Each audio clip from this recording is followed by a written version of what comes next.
You're tuning into Black and White Sports on YouTube. The no-holds-barred truth on sports. The main event starts now. All right, guys, we've got an update in the Deshaun Watson saga from last night, Monday Night Football, Browns, Steelers, a game that was on ABC, a very high-profile game as Disney and ESPN are desperate for ratings. They got a doubleheader. It's still sort of nonsensical to me with both of their networks, and then we found out yesterday the rest of their games are going to be simulcast. I think there may even be a doubleheader next week. How is that a link to Deshaun Watson? Well, it's a link because Deshaun Watson may have been given a pass, it seems, because the NFL last year made a comment in relation to their ratings and high-profile starting quarterbacks in the NFL either being available or not available.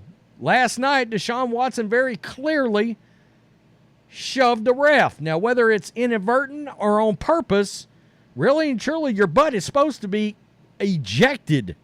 Yeah, trapdoored right out of the game, and, well, that didn't happen.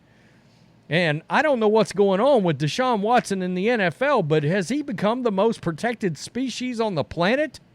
And by the way, Browns, how you feeling about the worst contract in NFL history? Because that is very closely looking like what this is. $230 million fully guaranteed. Yeah. Pretty clear the owners are not going to pay it. In case you don't remember the actual shove in question, here it is right here. That's Watson right there, and then he shoves the ref. Let's see it again right there. There's no way around it. That is a shove on the NFL referee, the official. He should have been out of there right then and there.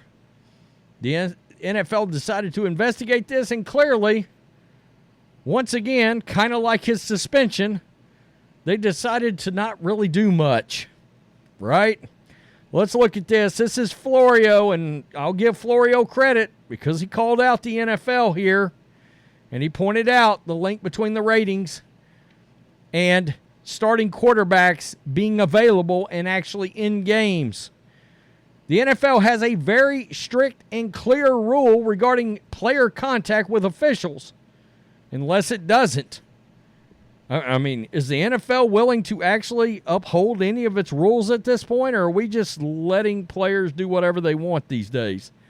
Here's the rule, quote, under no circumstance is a player allowed to shove, push, or strike an official in an offensive, disrespectful, or unsportsmanlike manner. Now, guys, I don't know if you noticed the first three words. Under no circumstance. That means no exceptions. The player shall be disqualified from the game, and any such action must be reported to the commissioner, looking right at you, Roger Goodell, who may impose further discipline. You decided to let Deshaun Watson skirt again, did you, Roger? Wow. On Monday night, during a sideline skirmish after the first of two flagrant face mask fouls by Browns quarterback Deshaun Watson. And get this, guys, technically he could have been ejected for either one of those.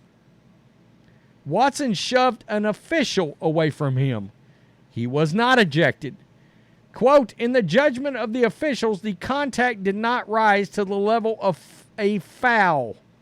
The NFL explained on Tuesday the officials are called upon to maintain order on the field, and sometimes while performing those duties, there is an inadvertent contact between players and officials. The rule doesn't have an inadvertent contact exception. There's no such thing as inadvertent contact with officials. There's contact, period. If a player is shoving people in his immediate vicinity and inadvertently shoves an official, that's still a violation. That's their rules, not mine. Even if there's an inadvertent contact exception, what about the contact was inadvertent? An official was trying to push Watson in a direction he didn't want to go, so Watson eventually pushed the official away. An official was in Watson's face, pushing him from the Pittsburgh sideline. Once Watson had enough, he shoved the official. Now, here is something that makes this very interesting. And if you want to get into conspiracy theories, and I don't even know how much of a conspiracy that is, I think this is a fact.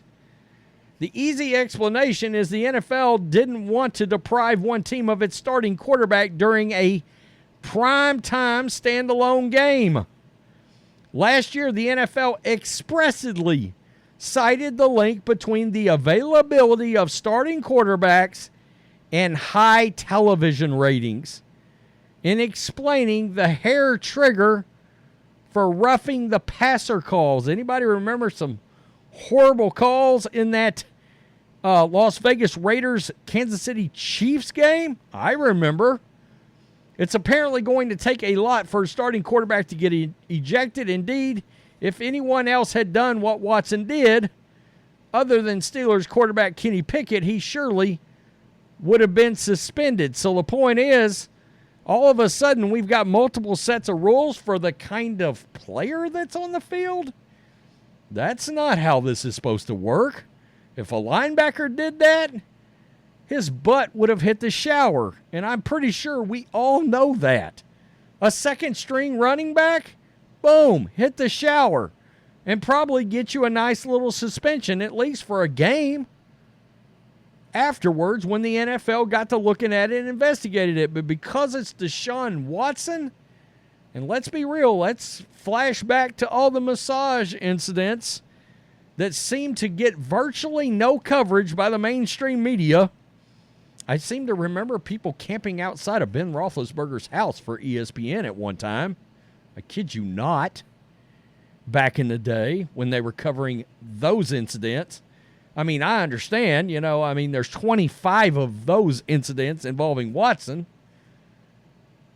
That's really interesting. I mean, Deshaun Watson seems to be, he seems to be on a list where nobody wants to do anything to him.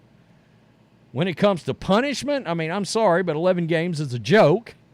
And now you have this situation, and again, it's their rules, not mine. It says under no circumstance. Well, that equals no exceptions to the rule. You push a referee, whether you meant to or not, your butt is launched out of the game, and then likely you are suspended for another game after the fact.